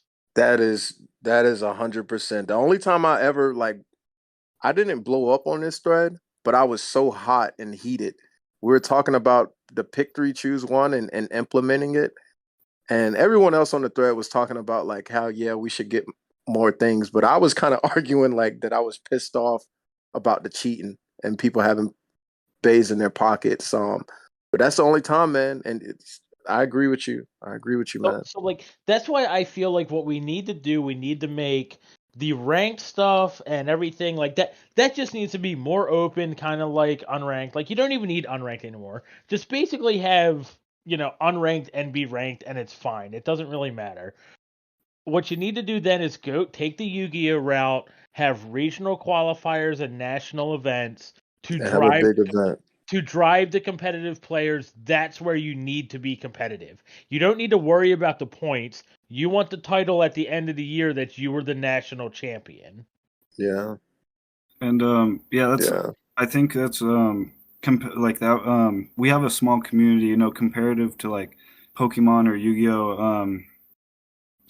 It's like very small, and just especially now that we're about to go through like next year a hiatus. It's I think it should, like, the points shouldn't even matter. It should just, like, the number one priority should just be making the game more accessible and building the community. But it's like the competitive scene is what really, like, the kids want to be a champion, like just like in the show. So that's why, like, with my the tournaments, as of like a tournament.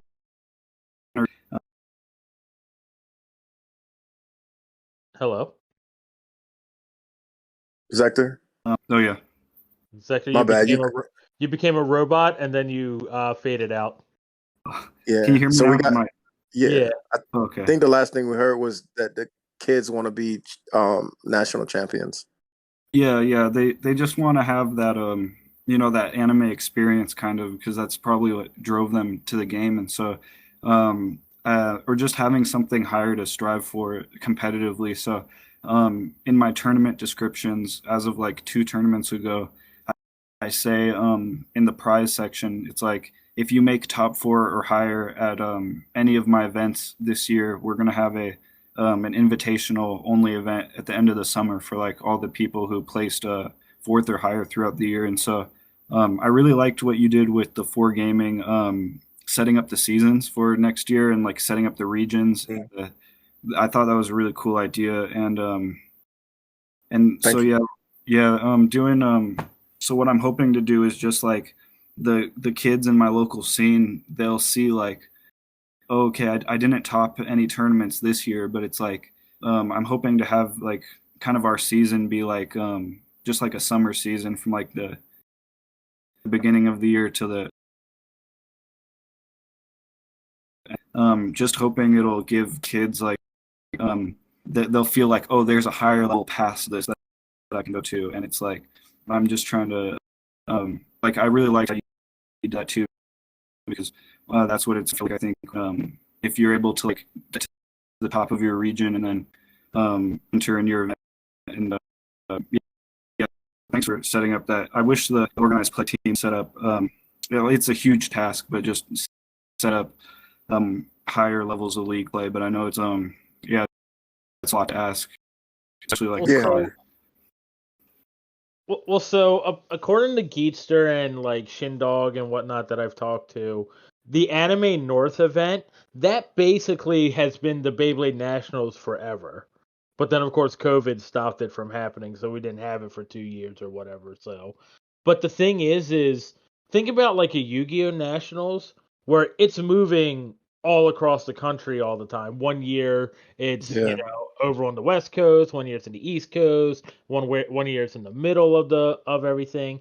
If you keep having it always at the same place in Toronto, you're gonna have a bunch of bladers that are undiscovered and unknown even come out to there because it's too expensive. Like, Yeah. not all these players have the money to fly to Toronto. Not to mention, you're doing it at a convention, so then you have to buy the convention tickets. And then, if you play in a big tournament where it ends up being like double elimination or single elimination, half your day's gone if you lose early. So then, what are you going to do? I guess all you're going to do is go around the convention. But what if you're not like a big convention person because I'm you're sorry. like antisocial? I'm sorry for that. Yeah. It's like I flew up here, I lost, and I'm about to go watch some cosplay. Yeah. Um. But yeah, that's legit. And thank you. I worked on that with between Zektor. You still with us, oh yeah, can you hear me? Oh no. Mike? Can you hear me? Yeah. Zektor's gone. Can you hear me? Let me check. Me? Now we can. Yeah, I got you. Okay. Sorry, Yeah. I'm in a workshop. Yeah, I can So hear like you. Can you hear us? it's yeah, can you hear me? I can hear you. I I could hear you. Um, hopefully you'll be back in. I'm gonna talk for a little second. Um, so just still stay on, and hopefully your signal will come back. We just have a few more minutes. But I had Can you yeah, hear me now? you're coming in and out. Yeah, I can hear you now. Okay, sorry. I'm in my my garage, like separated from the house, so it's like I'm far away from the router. Sorry. Oh no, you're good, man. Trust me, I understand. Crisis, they always pick on me because I'm usually one sound like a robot because I'm either in the country at work or I'm in the country at home. So um but yeah, like I work with Crisis, Keister, Michael Nightwing, in developing the circuit as well as doing several events in different regions. Um so I can get like a feel for the community and what they wanted. And I do plan on moving the location for it each year. I talked to Sniper about this. We talked about it on the Sniper podcast, but I'll talk to you with it too. But that was the whole premise behind it, to find those undiscovered bladers and to have an end goal, because I'm not too hype on the rank for the points and stuff like that. And I've also heard of like really great really great bladers and players who once they get a lot of points don't want to compete as much because if you lose to like a new player, from luck or whatever, you lose so much, so you drop so far down, and everything that you kind of work for kind of like deteriorates, and that sucks. But I wanted to have that national thing for it to be like, this is what you can look at to be like who is really the best, and instead of just the points. And I've talked to the WBO about it, and hopefully they'll implement it because I think it'll be a lot better and more beautiful if they could do it. Because it's something that the entire community could strive for instead of just like me as an organizer or me with the store. Um, but is something in the WBO that every single blader, like West Coast, East Coast, or the entirety of the world, if people want to travel and wherever it's at, could come to and enjoy. And I think that would be great. So hopefully one day they could do it, because I've said this. I can't remember it was on the podcast with Sniper or not, but I want it to grow. I don't know why I keep losing my train of thought, even in the midst of my sentences. But I wanted to grow, and I wanted to be something big that people can strive for. And I think the WBO definitely has the platform to be able to do that. Yeah. Yeah, and I think You still with us, or you still bad? You hear me? Yeah. Oh, okay. Yeah. So yeah, and I think like I don't want to do too much. It's been talked about so much that the WBO rankings are where like the pieces don't change, Yep. And so, I know it's a lot to ask of the organized play team, but I think just having another ranking tab, like a yearly ranking that we reset, like a yearly ranking reset would be the best way. But like what it would.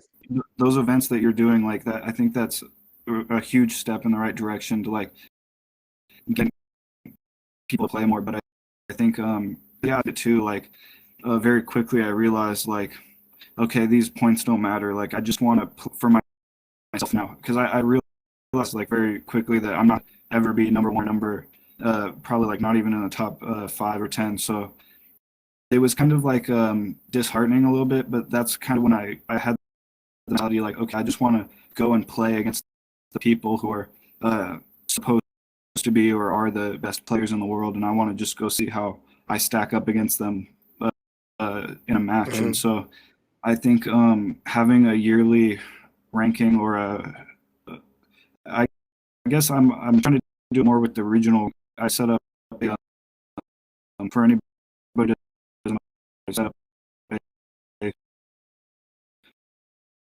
I'm sorry, brother. We lost you. All of the. I'm sorry, Zektor. We're losing you, brother. I'm planning on. Mike, are you still here? Yeah, I'm here. Oh yeah, I can hear you now, Zektor. Sorry about that. Here, let me just I'm gonna move locations real quick. No, you're good. We just got a few more minutes, and then you're good. Okay, thanks.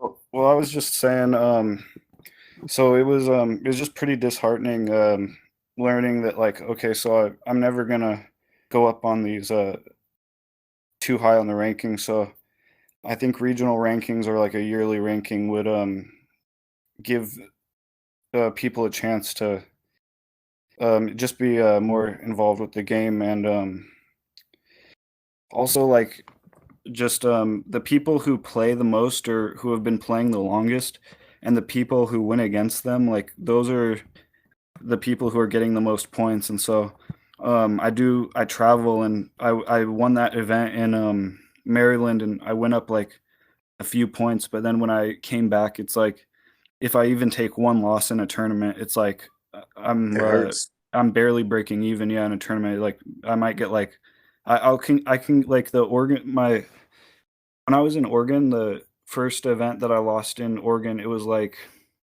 or not Oregon, sorry, Seattle. Or no, sorry, it was the first event I won in Oregon. It was round robin, and we had like 9 or 10 rounds when it was all done, and so I only lost one round. I went like undefeated like 8 other rounds, but it's like I still only got like 4 points, and so it's like if I lost one Yeah. more, I would go down probably, and it's like it's just crazy that you can like when I went third place in tournaments, I here in Seattle, I lost points, and I just it was really like a punch in the gut to be like, oh, nice job, you did third place at a tournament, your points are going down. Yeah, So Geetser's had that kind of an argument for the longest time. It yeah, hurts. It and hurts. so yeah, I think just in terms of like for the competitive players, but also for the kids, I think if there was a yearly reset, they could see like, oh, I Also the seat for that year or whatever. I could be on board with that. Um, that's the only way I could see for holding the all-time rank, though. I don't believe in holding the all-time rank to show the skill of the blader because that's kind of skewed, in my opinion. Like, okay, so here's one of the things about the all-time rank. Did you ever hear about when they did the retired rankings? I did hear about. Oh, are you asking me or Zektor? And either of you. I haven't Okay, heard of it. No. I heard a little bit about that, and that was yeah, it's So interesting. So at Yeah, one point in time, they just took like any player that was inactive for for X amount of time and retired their ranking because obviously you can't play them, so then like you can't get you can't get any points from them. Their points aren't going anywhere, so they retired them. They made them as like a retired thing, which that's how then Think changed is. which then completely changed the rankings, like as to who was first and whatnot. But we haven't seen it since, and there's a bunch of bladers on there in the top that don't really even play anymore. And Yeah, the question I have is why haven't we seen that again? yeah. Even deeper question I have is if we were able to implement that. And I'm sure there's probably some code or some reasoning why can't we implement the seasonal thing or just do a reset. But yeah, because I think there's a couple of people I think that's in the top 10 that don't play anymore, I if I'm not mistaken. So from talking with some of the staff members, we all know pretty much at this point that they want to do a reset, but they want to change the formula of how the ranking system works. I Hmm. understand that. I get that.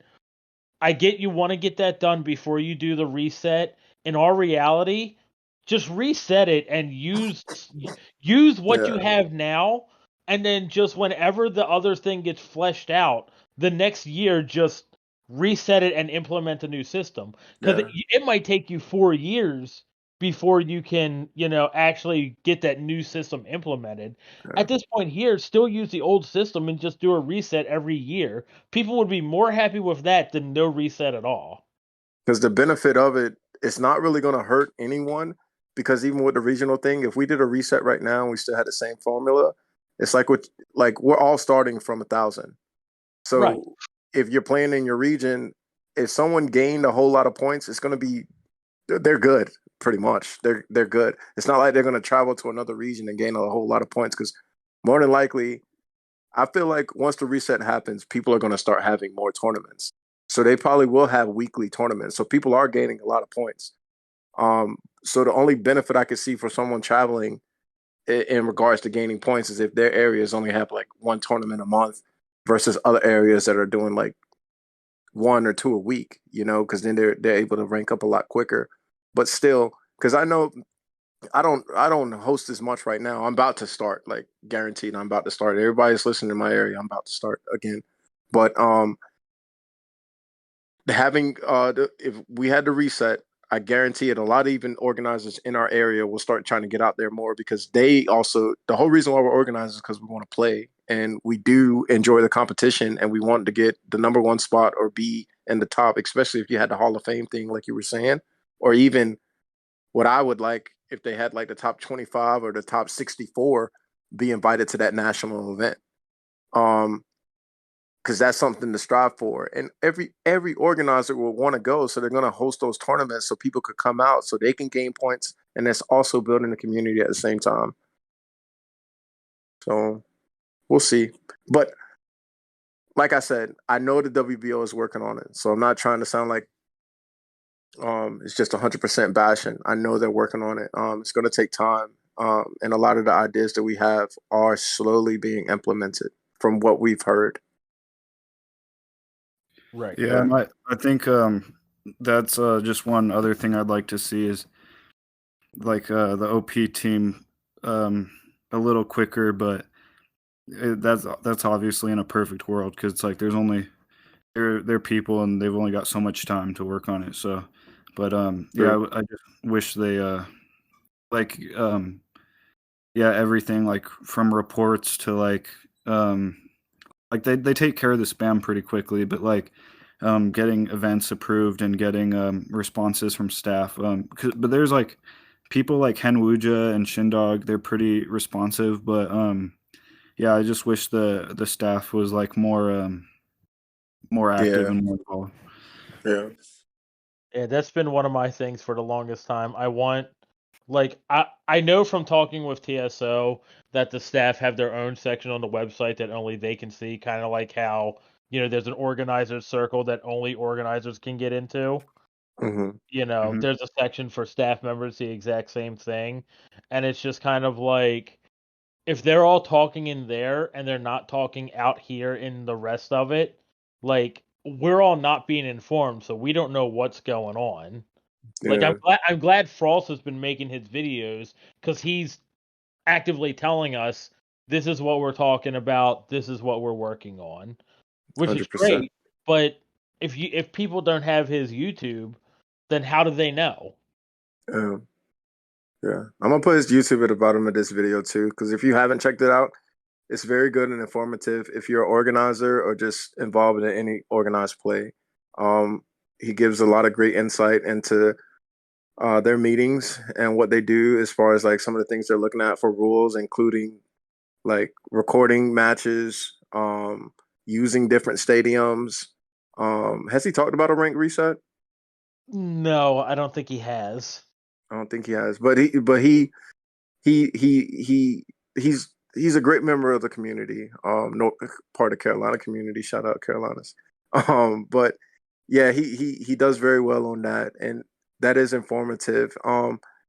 I partly understand why they have the secretive thing because some people just argue on the WBO forum just to argue, but I feel like in the aspect of even if it wasn't open up to everyone, at least the organizers, because we're the ones out here doing this stuff. Well, People who no, have played at tournaments.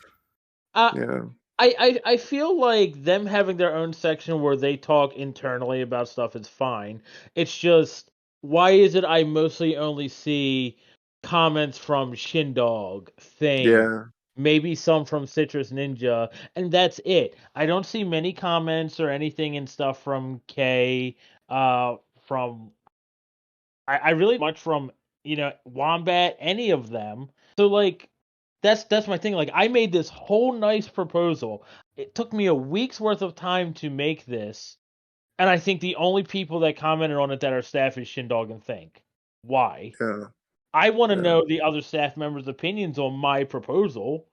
Like, yeah, why are you guys not giving me an opinion? Like, if you look at my thing and say, "Hey, this part here is great, but this part is garbage, and here's why," tell me your view. Why is it yeah, that way? Like, you're looking at if you're a staff member, you're supposed to be looking at stuff from a kind of like a business standpoint rather than a player standpoint. Like, you're looking at this of this is healthy for the game, this is not, here's why. I get that. And I get that uh, 100%. yeah. I not trying to switch gears here, but I also just wanted to say for what you're doing cool with donating stadiums to people. I think that like massive thank you and shout out because I think that's huge, and I think I think we I don't know how because I know it's a volunteer organization, but hmm I wish there was a way that we could set up like for parents to donate somehow or for just organizers to donate because if I knew that the staff had set up a program where it's like if I'm donating, I would buy a B33 and donate it if I knew like, okay, some organizer in Oklahoma is going to get this and be able to Yeah. post ranked. So I wish we could see something like that, just like a charity or a Yeah. donation kind of thing that like just directly goes to giving stadiums to new organizers.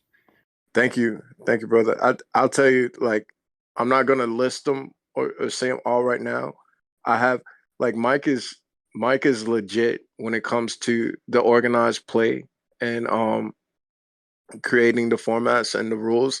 And I'm not saying I'm legit on this aspect I'm about to speak up, but I have a lot of ideas as far as like helping the community with there's only some things that I won't say I'm allowed to say, but there's some things that there's only like if I was to list everything out and I was able to do it, I feel like it would help a lot more because the stadium thing, like that's just one thing. I've thought about the charity thing, like even with new organizers, and I posted some things on my website and also on the WBO, but not trying to get like too weird. I can't step on like Molotow's toes, and there's only and the WBO is its own organization, so I don't want to step in what they have going on either. But I've thought of doing like organizer kits, you know, like I had a lot of random boosters, a whole lot because everybody don't buy all the random boosters. But if you become an organizer, you know, you get a stadium and you get a couple prizes. Like that's nothing. That's an incentive for people to become organizers. You know, it's Yeah. I mean, it's not nothing. It's money, but that's still an incentive for you to get out there, especially if you don't have a community yet, or you can't, or you're a young kid and you can't afford to Tomy Beyblades and you want to play with them. Even if you're not getting the best stuff, you're getting something. Or for somebody that's traveling to your event, they're getting a little something. Um, or even just having a store like Pot, you know, to where people are donating to it, like you said, and people can pull prizes from there, like new organizers or people who it was mainly for the newer or the younger organizers who um parents may not be as involved or weren't able to help out as much, but to do that way kids, even if they're only playing in like a smaller, simpler stadium or they just have a couple of Beyblades, you got to look at it in the aspect like, yeah, they're not competing. They may not be able to travel like we travel, but they're getting together with their friends and they're enjoying life um, while they can. Because the whole big reason, or one of the big reasons I'm into this, and even Dark Continent is going to be nerded out, is because I love this as a kid, and there's a lot of things I wish I had as a kid. I was blessed as a kid, but still to be able to try to help other kids have the life um, that I imagined or dreamed of, you know, like living in the anime as a kid. Like we're able to do that now as adults and as parents, and to have a little bit of money and funding, it would be great. But there are a lot of ideas, and I'm trying to talk and work with staff to get some things in motion, and hopefully it'll come to pass soon. And yeah, thank you so much for the shout out. Um, I do want to say like we are coming on time. I know you had shifted gears, but is there any question, Zektor, that you had for either of us? I always ask this at the end of the show, but even if you didn't, did you have like either a question for us or a final word or a question to the WBO if anyone's listening or just Beyblade in general? Um, yeah, I guess If you don't, just it's fine too. But yeah. um, yeah, I think it's less of a question and more just of like a statement, if any. Um, well, I guess just you know, I've said it. We're in a smaller community, and I just I'm thankful for this community because I'm sure Crisis knows like the Yu-Gi-Oh community is not. It's kind of toxic and like it's not. Yeah. And Yeah, yeah, I've been a part of a lot of or I've been a part of a few hobby communities, and Beyblade is just the most wholesome community that I've seen. Everybody like sometimes there's arguing and there's spam, but it's like for the most part people are really respectful and have a good sportsmanship, and it just it sucks because we have like such a great community. I feel like and I just I want it to grow a lot, and I think that we should all just be striving to do whatever we can to like grow the community and keep it moving forward, especially during the hiatus coming up. And I think just supporting new organizers is really important. So if you can find any way in your state to support new organizers or growing your scene, go for it. Like I'm gonna be looking into like donating stadiums to like some of the organizers in Portland and here in Washington. But yeah, I just say like we should all come together and try to grow this community as much as we can. 100%, man. Yeah. 100%. Yeah, I'm not even gonna do my normal outro of building because that was it, man. 100%. Yeah. So thank y'all for listening. 100% what Zektor said. Do that. Yeah. That's all we got. Y'all take care. Bye bye. Hello, Forever Gaming community and Beyblade community as a whole. So I just finished editing this video, and I wanted to say a few more things. Zektor closed on a very, very beautiful note for the Beyblade community, but there were some times when some of the editing, or not the editing, but the audio quality went in and out, and on some specific parts, because I know a lot of you listen for some of the ideas and the debates that we have. One, when we were talking about the ranking reset, there was a big thing that was missed that all of us said, but I remember one specifically with the Hall of Fame that Crisis Crusher was talking about. He was saying that if we had a rank system that reset every year, and then the top 25 for that year or for that season were entered into the all-time Hall of Fame. So like for 2022, this year, the top 25 would be the top 25 for the 2022 year in the Hall of Fame. And the same would go for 2023, 2024, so on and so forth. I had some ideas with that also, but I know I'll mention them in another podcast, so I'm not going to speak on it too much. Another thing, I'm not sure if the quality came through, but Zektor's idea was great as far as implementing something for his region, to have the top competitors go to a summer event. So the top 4 from all the tournaments that he hosts are eligible to go to a big event at the end of the summer. I'm not sure if that was fully mentioned, but overall, it was a great podcast. Thank you so much for everyone that listens. We really appreciate it. All right, and once again, take care.